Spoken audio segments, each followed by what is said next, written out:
The Metropolitan Transit Authority formally bans pooping in subways and buses. Seattle hired a former pimp to help them with the streets.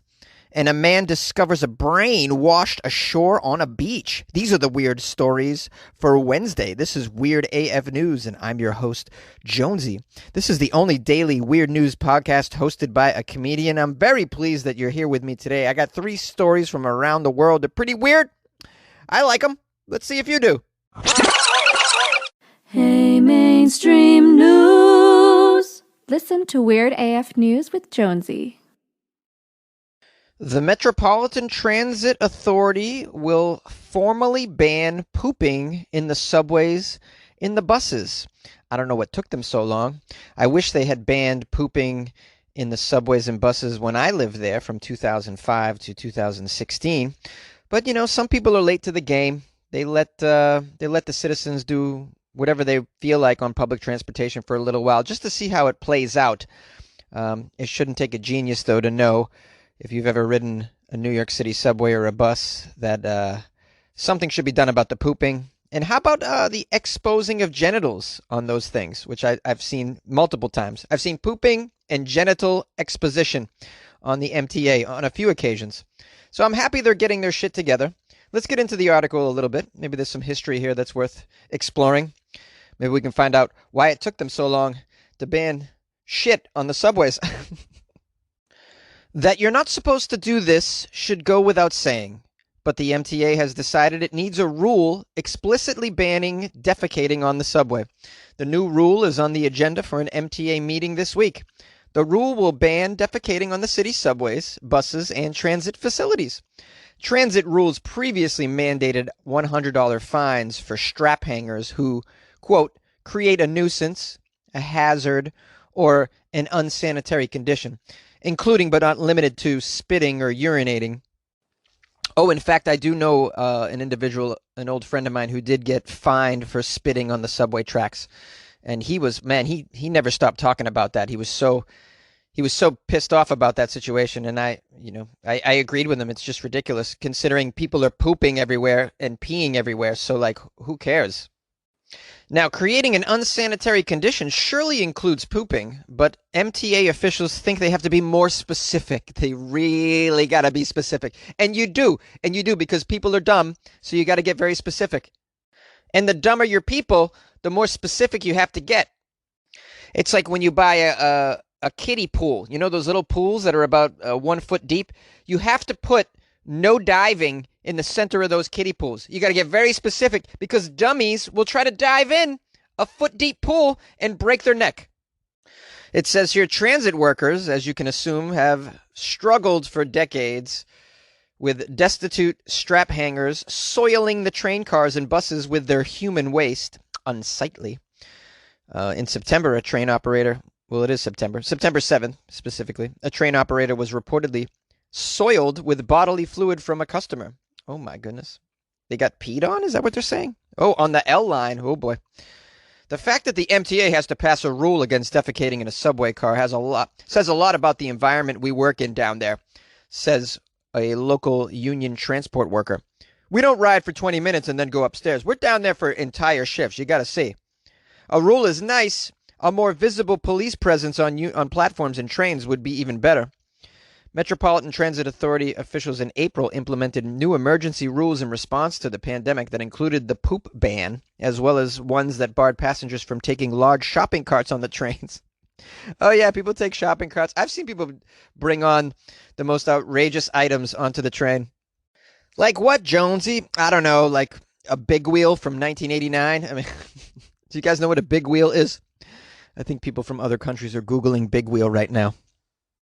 As crazy as it sounds, and as bananas as the New York City subway and transit system is, I can say from first-person experience that the Los Angeles subway system, what goes on in there is exponentially worse. I have seen more crazy things happening on the LA transit than I ever had in New York City. And I lived in New York City for 10 years, easily, and they don't even hold a candle to what goes on in the Los Angeles subway system, which I do not recommend to anybody. Okay, unless you got a great insurance plan and you carry weapons on you, don't even venture down into the Los Angeles subway system. You know, a lot of people don't even know it exists, which is hilarious. And I can tell you right now, you're going to find a lot more than just poop. The city of Seattle has hired a former pimp to help them with policing.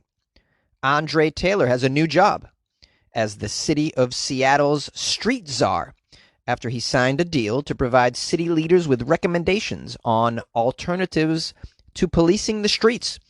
Taylor is a convicted pimp who moved to Seattle in 2016. His responsibility as the street czar of Seattle is to provide recommendations to the city on de-escalation, community engagement, and alternatives to policing. For this service, Seattle will provide him with an office and pay Mr. Taylor $12,500 a month for the full year. $12,500 a month. Wow, that's probably better pay than you'd get as a pimp, right? I don't know. I don't know what a pimp gets paid. But it sounds like a good deal for him. I mean, you get that much money and you don't have to be a pimp on the streets, which has got to be a stressful job being a pimp, I'd imagine. I've never been a pimp, but it's probably stressful. I mean, especially right now during a pandemic. You know, being a prostitute or a pimp during a pandemic, I mean, the business has got to drop, right? I'd imagine. I don't know. I don't know the economics of pimping. I just know pimping ain't easy, but it's necessary. So how does that line go? Pimping ain't easy, but it's necessary. So I'm chasing ladies like Tom chased Jerry. Last year, Seattle paid Taylor's organization called Not This Time $100,000 to host a series of lectures called Conversations with the Streets that featured a variety of speakers.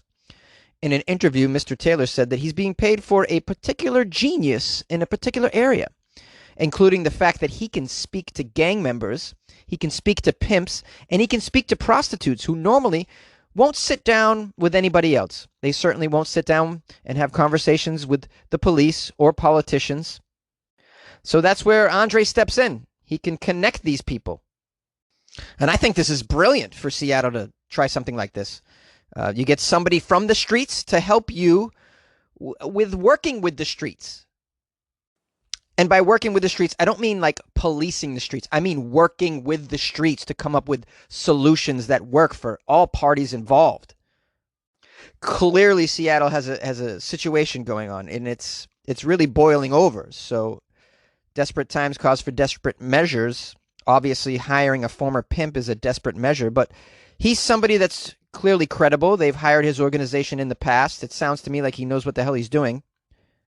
I think this is a great move, and I think other cities should monitor this and see what the outcome is, and maybe adopt a similar plan if it works. But maybe I'm crazy. Maybe getting a pimp involved is a bad idea. What do you guys think? Call the show 646-450-2012. Did I ever tell you the time I got my hair cut by a pimp named Easy Lee Coleman in Wichita, Kansas? Anyone? That's a story for another time.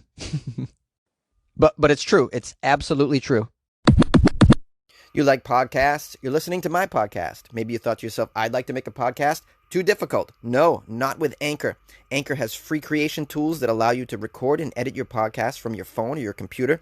Anchor distributes your podcast to Apple, Spotify, Stitcher, and more. They have advertising integration, so you can even make a little money off your podcast. Everything you need to make a podcast in one place. Download the free Anchor app or go to anchor.fm to get started. And good luck with your podcast. Good luck with your creation. Good luck with your life, man. Yay!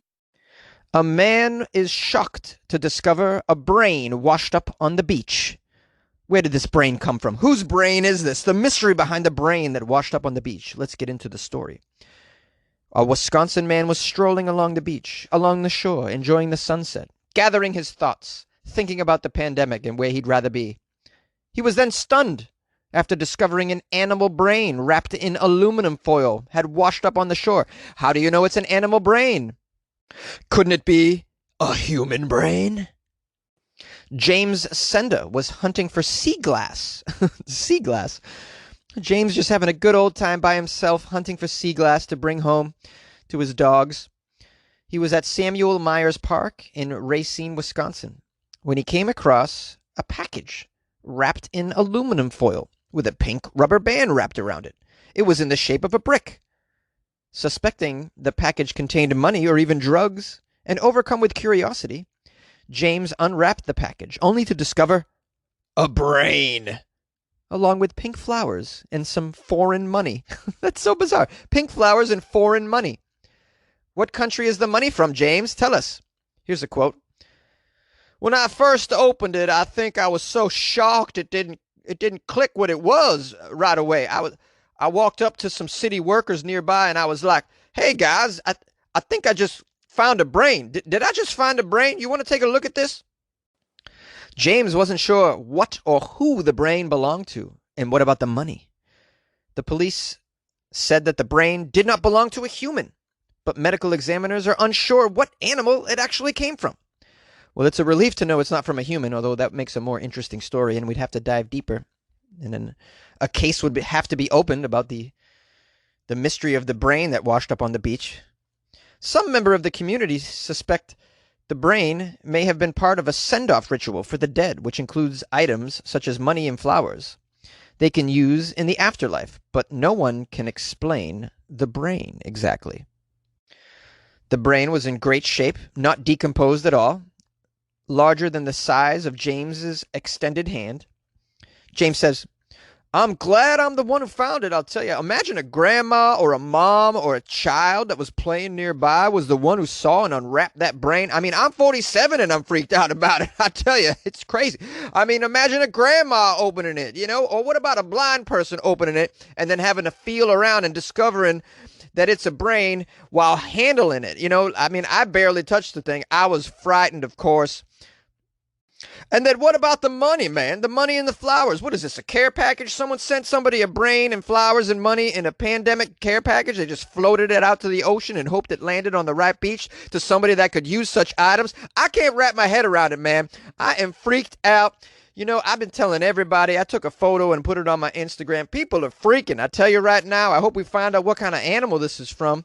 I mean, I'm wondering if it's edible, to be honest with you. I know some people eat brains, It's a thing, And of course, if you put A1 sauce or barbecue on anything, even honey mustard, you can make anything taste amazing. You know what I mean? A little tapatio on the brain. I think that's a good time. You can crunch it up, put brain in a taco. I mean, it's doable, man. It's doable. If you guys couldn't figure it out halfway through, that wasn't the quote. I just kind of took it along its own storyline. I couldn't help myself. Guys. But if you or anyone you know has any information on whose brain this is, where it came from, please contact the Racine, Wisconsin authorities. Hey, my friends and loyal listeners of Weird AF News, I appreciate you. Please tell a friend about the show if you think they might enjoy a daily weird news podcast that talks about brains and women marrying trees and whatnot. Also want I want to give a bigger shout out. I want to give a big shout out to Kelly Regan, who joined my Patreon. Yes, Kelly, welcome to the Patreon. The Patreon welcomes you. Please enjoy the extra content that's weird and that lies therein, that you have now unlocked by becoming an exclusive. Oh boy. By becoming an exclusive patron. You guys can join the Patreon as well, like Kelly did, because she adores me. And you can join for a couple of bucks a month, which is like buying Jonesy a cup of coffee. Very cheap, in other words. And you get extra content, bonus episodes and whatnot. Just ask Kelly what you get. She'll tell you. She's probably going to give it a thumbs up, I'd imagine. Aren't you, Kelly Regan? Yes, you are. And that's why I love you. The Patreon is at patreon.com/weirdafnews. There's also a link in the description of the podcast, depending on the podcast player you're listening to. You can also go to weirdafnews.com and click on the Patreon on the front page right there and join the Patreon now. You'll enjoy it. I promise you. What else did I want to say? I got a nice review. Oh, yeah, we love reviews. This was on Apple Podcasts in Canada. Somebody named Cuckoo Cool gave me a review on September 20th that I never got around to reading. It just says, "Awesome. You are awesome. That's all I can say. I'm in Canada, and I love you." I love you too, Cuckoo Cool, as I do most of my Canadian fans. Man, I got to get up to Canada, guys. I mean, not this time of year, but when it's warm, I'll get up there. When it's warm and there's no pandemic, got to go up there, do some comedy shows, record a live Weird AF News episode somewhere. I don't know where I would go. I'd have to find out where most of my Canadian friends are. Major cities up there, I'd imagine I would go to. I've only been to Montreal. It's the only Canadian metropolitan area that I've ever been to, and I had a great time. I've been up there a few times actually, because when you live when you're born and raised in Massachusetts, one of the things that you must do apparently when you turn 18 is drive up to Canada and drink your face off in the bars up there and go to strip clubs. And I want to say on behalf of a lot of drunk American teenagers, Canada and Montreal specifically, we are sorry. I am so sorry that we go up there and do that to your city. You just throw up and urinate all over it when we're 18 years old, because we can't really handle our booze. For many of us, it's our first strip club experience, so we just go crazy up there. I had a great time, but I'm definitely ashamed at some of the things I did up there. Debauchery, for sure. But I did spend a lot of money, and so that's pretty good, right? But I also, maybe not me specifically, but definitely my friends, I witnessed, caused a lot of damage as well, so maybe it evens out. but man, I love Montreal. I love my Canadian fans. I love you, cool, for your review. If you guys would like to leave a review, it's so helpful. Go to, well, you can do it on most of your podcast players, but specifically Amazon and iTunes would be really helpful. And most people have an Amazon account. Just look up Weird AF News on Amazon, and you can actually Google Weird AF News Amazon, and it'll come up. You can leave a review on there. All you need is an Amazon account. What else did I want to say? Oh, yeah, follow me on Instagram at Funny Jones. You can call the show, 646-450-2012, and you can email me articles or drop me a note, funnyjones@gmail.com. I appreciate all of you, and we'll see you tomorrow. Bye-bye. Hey, Jonesy, it's Gus from Western New York. Oh, yeah, a garbage truck is driving by right now. Well, just to let you know, from Rochester, New York, I am safe. Don't worry. That shooting did happen close to my house. Well, not that close, but within a couple miles. But I'm safe. Don't worry. I wouldn't be out of the party anyway with COVID. But I wanted to call about the littering. I used to live up in Saranac Lake in the Adirondacks and go to Paul Smith College for culinary and baking and pastry. And, well, by the way, they take littering very seriously up there in the Adirondacks. I mean, of course, you find the campsites where people are trashing trash and, you know, trash leaves trash. So, but I know 3 people that received littering tickets for flicking cigarette butts out of their car windows while driving on Route 3 up there. The state troopers did not take too kindly to that because it could start fires too. So if you're in the Adirondacks, don't flick a cigarette butt out your window. Keep that in your car. Just to let you guys know, a little PSA from your old friend Gus. Hey, Jonesy, I heard your Florida Friday story about the cocaine that was found on top of the bacon. You got the story backwards, man. You said maybe he's trying to use the cocaine to flavor the bacon.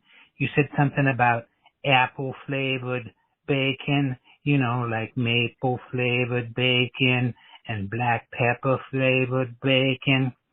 Nope, it's the other way around, man. You got it backwards.